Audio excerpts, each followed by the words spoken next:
sobre el riesgo de sangrado y el manejo de epistaxis en pacientes con COVID-19. Y para introducir este tema, y en realidad hablar de por qué nace el hablar de esto, es desde nuestra propia experiencia actual como servicio de otorrino, y por eso a modo de introducción mostraré algunas estadísticas en base a las interconsultas que nos han llegado en estos meses de... Si tomamos un año continuo, desde abril del 2020 hasta marzo de este año, el servicio recibió más de 400 interconsultas de pacientes hospitalizados. De estos, 342 pacientes fueron para evaluación médica, es decir, no consideramos las atenciones, por ejemplo, que realizan los fonoaudiólogos, Javiera, por ejemplo, para la evaluación auditiva de los recién nacidos. Entonces, si tomamos el total como 342 pacientes, que esto es lo que está registrado en TICARES, por lo tanto tampoco se incluyen en este gráfico las llamadas que son directas a los médicos de turnos del servicio de urgencia, que son generalmente en horarios inhábiles. Entonces, si vemos este gráfico, observamos que del total, 262 atenciones correspondieron a pacientes que no presentaban COVID y 80 pacientes del total presentaban el diagnóstico de COVID-19, lo que significa aproximadamente un cuarto del total de los pacientes evaluados durante este periodo. Pero si bien un cuarto del total corresponde a los pacientes COVID, esta proporción, como vemos en el gráfico representado por meses desde abril hasta marzo de este año, esta proporción varía mes a mes. Al principio de la pandemia, bueno, no nos hacían muchas interconsultas, quizás por estar acostumbrándose al manejo de estos pacientes, y hubo pocas interconsultas en número también en general. Pero si vamos a los meses de invierno, donde fue el pic de la pandemia, vemos que tanto el número de interconsultas como la proporción de pacientes COVID de los cuales nos consultaron va aumentando progresivamente, incluso en algunos meses llegando a ser más de la mitad proporcionalmente del total de interconsultas. Luego, esta proporción baja significativamente con la disminución a nivel nacional de la incidencia de la enfermedad, y vuelve a hacerse presente con mayor número desde este año, sobre todo desde el mes anterior, desde marzo, donde ya representa un tercio del total de las consultas, y abril de ahora de este año, aunque no está graficado, anda por números similares. Si tomamos en cuenta y al analizar por motivo de consulta que generó la realización de esa interconsulta del paciente COVID, de estos 80 pacientes que se evaluaron, la mayoría corresponde a evaluación o solicitud de manejo de la vía aérea, entendiendo esto como en el amplio espectro, desde tanto la indicación, por ejemplo, de una traqueostomía, cambios de cánula de traqueostomía, de canulaciones de pacientes que estuvieron con traqueostomía, y también evaluaciones de pacientes por disfonía post-intubación, que generalmente requieren una nasofibroscopia. En segundo lugar, y que es el tema de esta presentación, como motivo por sí mismo, la epistaxis ocupa el segundo lugar, con un 36% de los casos, correspondiendo a 29 pacientes. En tercer lugar, problemas relacionados con la dilución, en general también esto post-intubación, pacientes que requieren una evaluación por otorrino, generalmente también con nasofibroscopía o con FES, que incluso pudiesen incluirse dentro del primer grupo, relacionados con la vía aérea.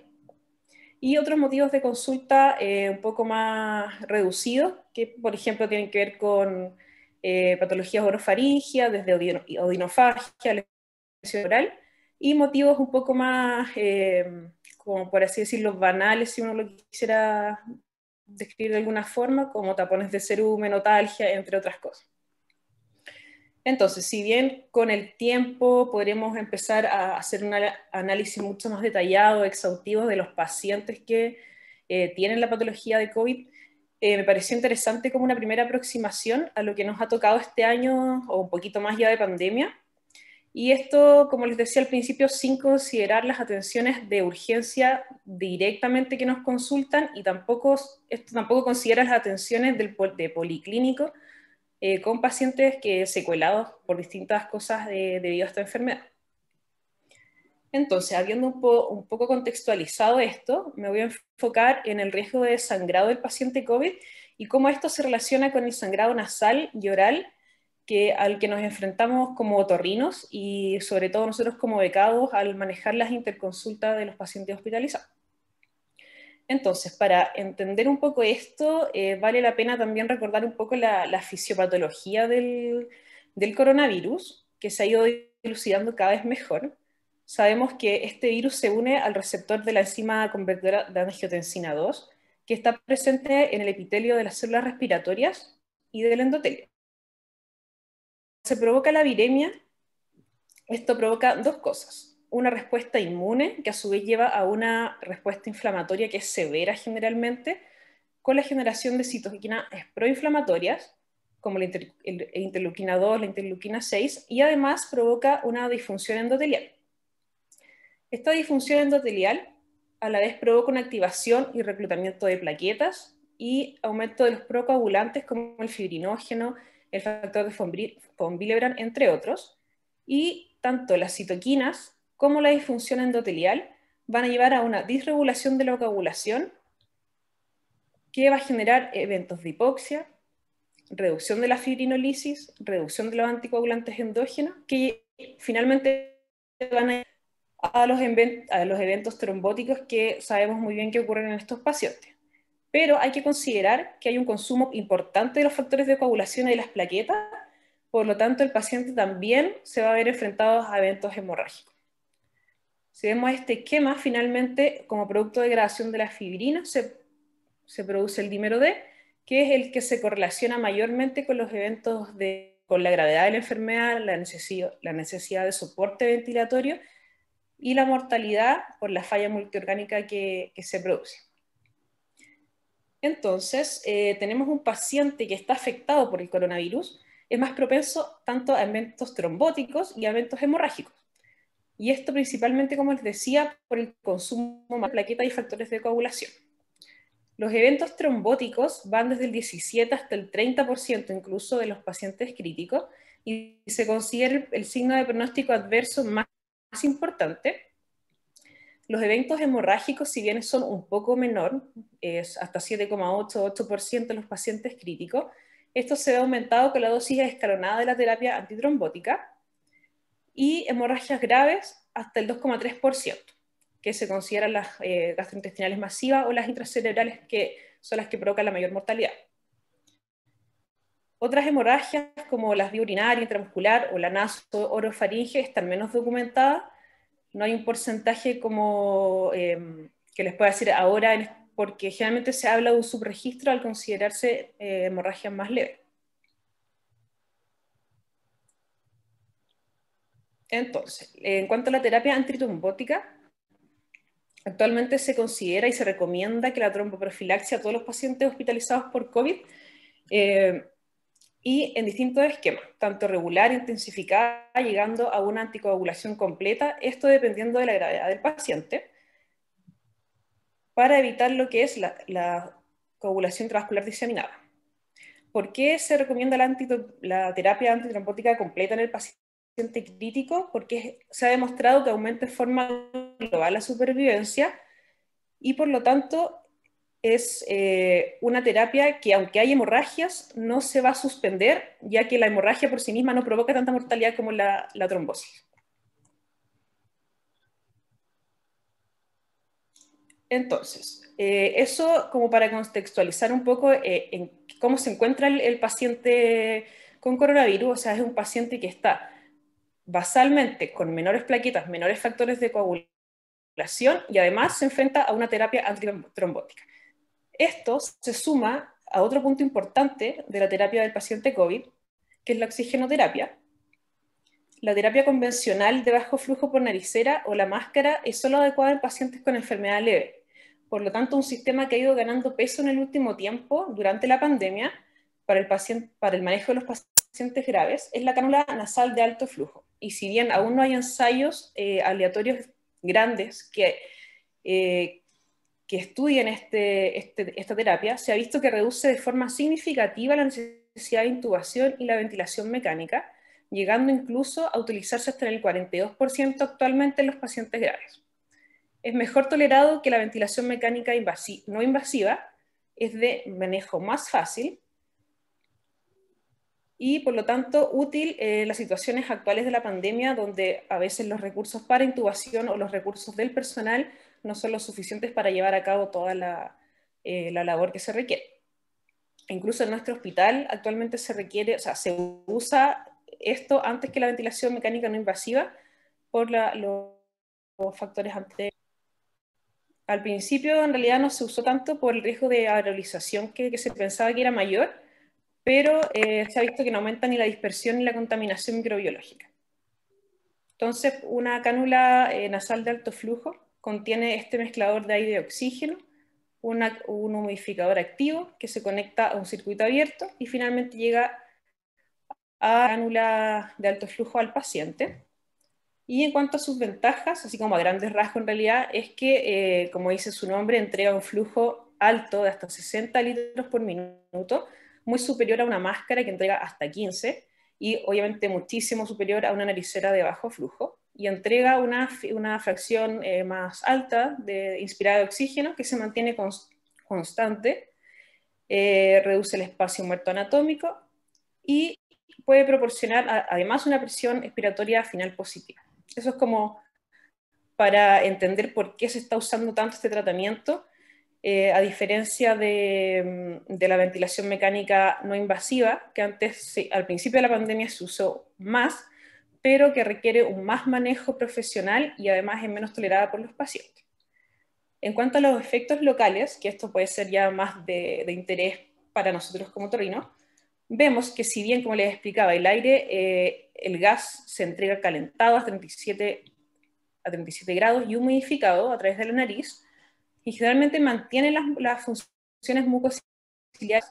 Sin embargo, si estos gases no se humedecen de forma adecuada, se provoca una gran sequedad bucal, nasal y del resto de las vías respiratorias. Y esto considerando el alto flujo, se va a provocar una sequedad importante de la mucosa, provocando una respuesta inflamatoria local, se debilita la mucosa, se genera una rinitis atrófica, con todos los efectos secundarios que sabemos que son derivados de esta condición, como úlceras nasales, las costras, la epistaxis, e incluso episodios de sobreinfección. Por lo tanto, ¿cuáles son las recomendaciones actuales al enfrentar a un paciente que está en este contexto, que en realidad es bien habitual esta consulta en el último tiempo, dentro de lo que son las interconsultas a pacientes en las unidades de intermedio, por ejemplo? Siempre recordar, y esto más que nada para no relajarse, porque ya llevamos un año y más de pandemia, pero es el uso adecuado de los elementos de protección personal, siempre con mascarilla N o KN95, el escudo facial, la bata y los guantes desechables. Insistir en que el humidificador es esencial. El buen uso de la cánula nasal de alto flujo en realidad es bien tolerada por los pacientes y logra buenos resultados terapéuticos, como les decía, pero siempre preguntar y recordar por el uso del humidificador, no darlo por sentado, ya que, por lo menos hablando con algunos residentes de la coronaria o del intermedio, me comentaron que siempre están llegando equipos nuevos de distintas marcas, y esto además, con el cambio de personal, que a veces no está entrenado o que no está familiarizado con los equipos, pudiese ser que no siempre fuera así. Otro punto para prevenir y para educar, sobre todo cuando vamos a ya evaluar el paciente, es indicar lubricación local, que puede ser horaria o a demanda, y esto simplemente puede ser con vaselina, otros productos comerciales como el nasogel, por ejemplo, y esto en especial si cuando vemos al paciente encontramos los signos de atrofia de la mucosa o ya directamente costras o epistaxis. En caso de tener las costras de epistaxis, se recomienda un descostraje suave de estas, aseo con una solución fisiológica, evitar la manipulación del paciente para que no se provoquen infecciones como vestibulitis. Si aparecieran estos signos, manejarla con antibióticos tópicos y obviamente evaluar caso a caso el uso nasal y o la cauterización si es que encontramos un punto sangrante, y considerando obviamente el taponamiento caso a caso, ya que el paciente tiene que seguir usando la cánula vía nasal para mejorarse su enfermedad de base. Entonces, esto en cuanto al uso de la cánula nasal de alto flujo, donde lo más importante finalmente es la prevención, la humidificación y la lubricación de la cavidad nasal. Pero otro escenario muy distinto, que también me voy a referir porque es una consulta bastante frecuente también, es el paciente que está en ECMO. Como sabemos, el ECMO significa, en su sigla en inglés, que la oxigenación sanguínea a través de la membrana extracorpórea. Y como vemos en el esquema de la izquierda, ¿en qué consiste esto? En drenar la sangre venosa, generalmente es a través de una vena femoral. Luego pasa por una circulación extracorpórea mediante una bomba centrífuga, que es la que posee, que se puede ver en la foto de la derecha, esto en un paciente real de nuestro hospital.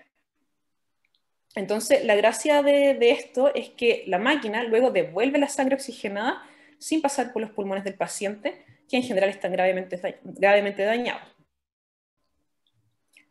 Esto es el ECMO venovenoso, pero también existe el ECMO venoarterial en casos de disfunciones cardíacas graves, pero esto en realidad es de raro uso en el paciente COVID.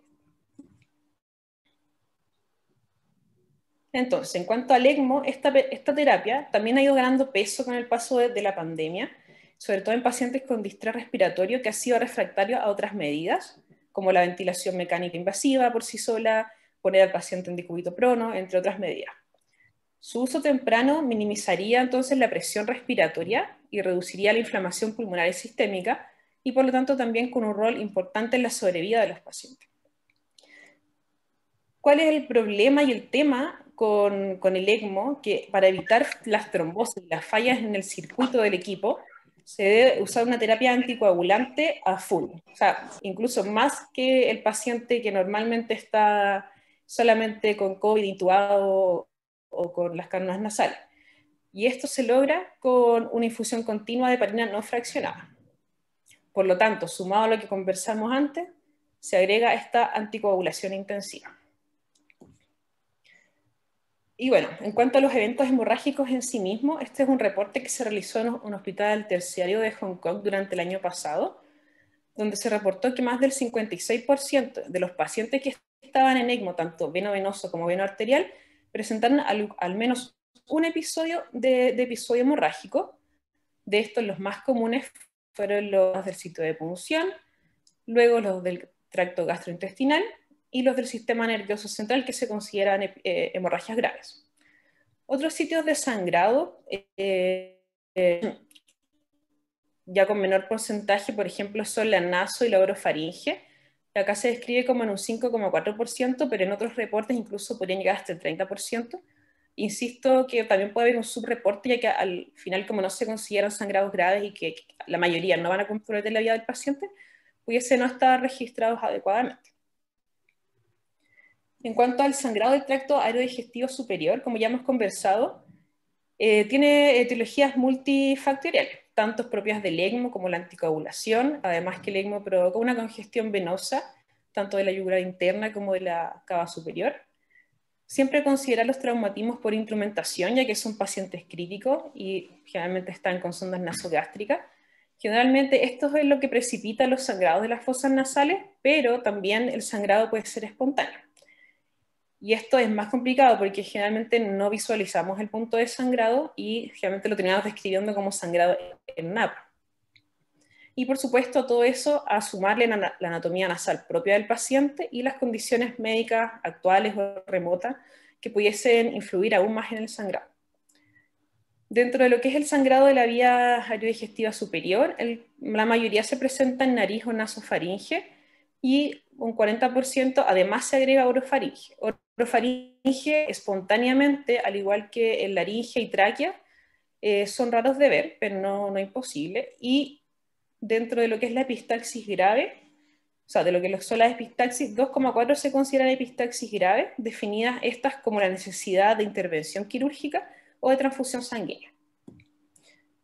Entonces, finalmente, durante el 2020, el departamento del Rush University Medical Center de la ciudad de Chicago realizó algunas recomendaciones para el manejo del sangrado de la vía aérea superior de pacientes que estaban en ECMO, en base a algunos casos que reportan y estrategias que les han servido más para sus manejos. Entonces son más recomendaciones de expertos actualmente, y esto se suma a una guía de recomendaciones del año 2017, realizadas en Filadelfia, que obviamente bueno, en ese tiempo no, sino con pacientes ECMO en general por distintas patologías. Entonces, ¿qué nos dicen las recomendaciones? En cuanto a la epistaxis, siempre se vuelve a recalcar el uso adecuado de los elementos de protección personal, con una fuente de luz compatible con esta, esto más referido al fondo al escudo facial con el frontoluz. Siempre llevar los suministros de una sola vez a la habitación del paciente para minimizar las entradas y las salidas innecesarias de la sala y así evitar contaminación a otros lugares. Si se va a usar aspiración nasal, que sean con cánulas blandas, que pueden ser de goma, de silicona, para evitar un mayor traumatismo de la mucosa. Evitar aerolizaciones directas en la cavidad nasal del paciente, como por ejemplo podrían ser la oximetazolina o anestésicos locales, y es preferible siempre usar estos medicamentos en compresas empapadas y dejarlas un rato necesario en la cavidad nasal del paciente. En caso de requerir un taponamiento, preferir los tapones absorbibles para minimizar la necesidad de dictar un tapón y disminuir el riesgo de resangrado al retirarlo, considerando que el paciente está anticoagulado y que hay una deficiencia plaquetaria de base. Si bien la epistaxis puede ser anterior o posterior, esta última generalmente es difícil de identificar, pero ante su sospecha se recomienda usar tapones neumáticos, que por ejemplo los que tenemos acá, que es el Rapid Rin y el tabique, y en su parte posterior esto va a colindar con la nasofaringe y va a ser un taponamiento posterior conjunto con uno anterior. Reevaluar al paciente siempre cada 2 a 3 días. Esto no se trata en el fondo de dejar un taponamiento 5 a 7 días, olvidarse del paciente, aunque en general también los médicos de la unidad están como bien conscientes de eso y nos vuelven a consultar y nosotros vamos a reevaluarlo. Entonces, lo reevaluamos, si es que vuelve a sangrar, se debe taponar de nuevo, y el reporte, por lo menos lo que se ha visto, es que hasta un 36% de los pacientes van a requerir un nuevo taponamiento. Usar profilaxia antibiótica para prevenir el síndrome de shock tóxico, si es que obviamente el paciente no está cubierto ya por su terapia y su patología de base.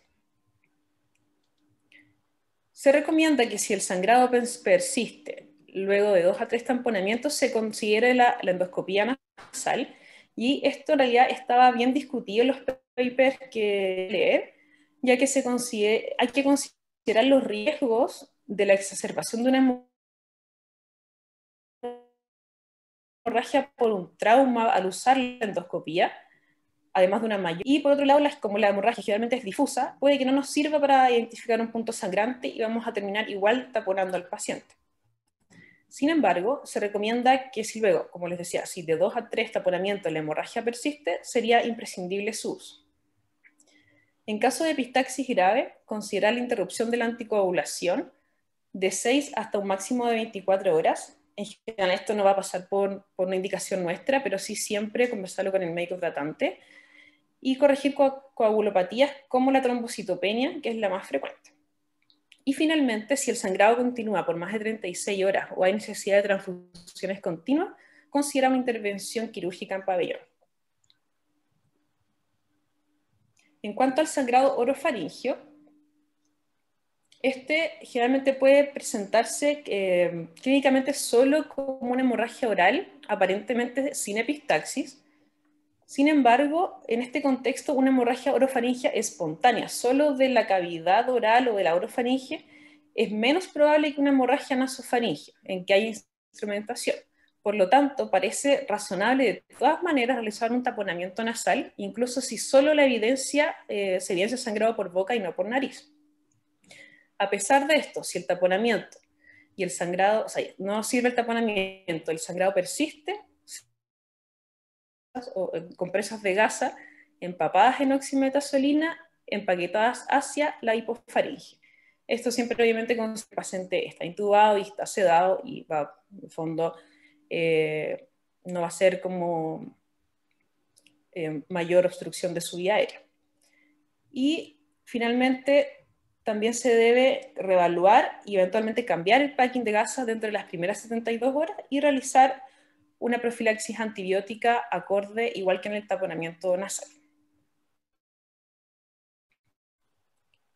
Eso les quería contar. Así que muchas gracias por su atención y estoy atenta a sus comentarios. Muchas gracias, Natalia. Te felicito porque es una puesta al día en algo que evidentemente está afectando al servicio de forma importante. Y quisiera hacerte algunas preguntas, aunque no corresponde a tu presentación propiamente tal. ¿Pudiste sacar cuántas traqueostomías se han hecho por COVID el año pasado y parte de este año, no? No, Doc, igual es un tema que me interesa y lo podemos hacer. Lo que pasa es que solamente por interconsultas no se puede sacar tan directamente. Hay que ir un poquito más allá porque, como le decía, también nos llegan hartas por consultas directas desde la urgencia y también nos llegan a los equipos directamente, sobre todo a cabeza y cuello. Entonces ahí habría que hacer un poquito más de análisis de fichas. Perfecto. No, yo sé que no era el motivo de esto, pero me bajó la que tú Sí, no, pero es una cuando lo buena vi. pregunta como para pensar en un futuro. Y aparte, bueno, considerando que también se hace en traqueostomías percutáneas, eso ya es otro Sí. tema igual. No, sí, lo entiendo. Yo quería saber un fondo, porque yo sé que de repente hay derivaciones que son casi directas al médico. Otra cosa que no me quedó claro, no sé si yo no lo entendí bien, eh, en cuanto al taponamiento nasal propiamente tal, o sea, se propone solamente con taponamientos que sean reabsorbibles. Eso es así, ¿no es cierto? O sea, es que esto en realidad son recomendaciones, en ningún caso no es que no se pueda poner tapones no reabsorbibles, pero es más que nada para evitar el resangrado de la mucosa al retirar el A retirar tapón. el taponamiento. Claro. Entonces, ¿qué están usando ustedes? El Sinus-Nit taponamiento reabsorbible, Ya. que es el que tenemos disponible. Y eso está disponible en el servicio.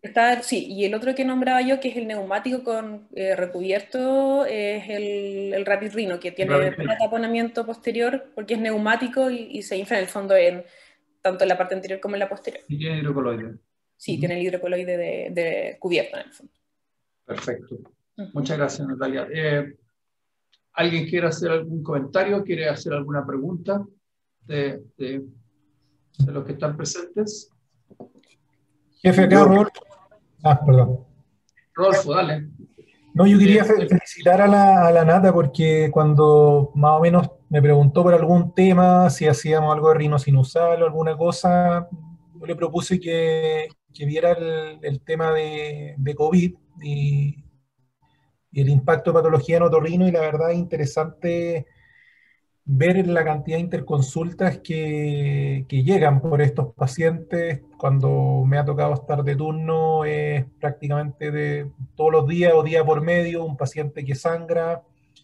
El otro día con César pues con la Carolina y César había un paciente que había hecho como un hematoma contenido en la amígdala, seguía sangrando, hizo un hematoma de la úvula, iba progresando como una hemorragia contenida, no sabíamos bien qué hacer.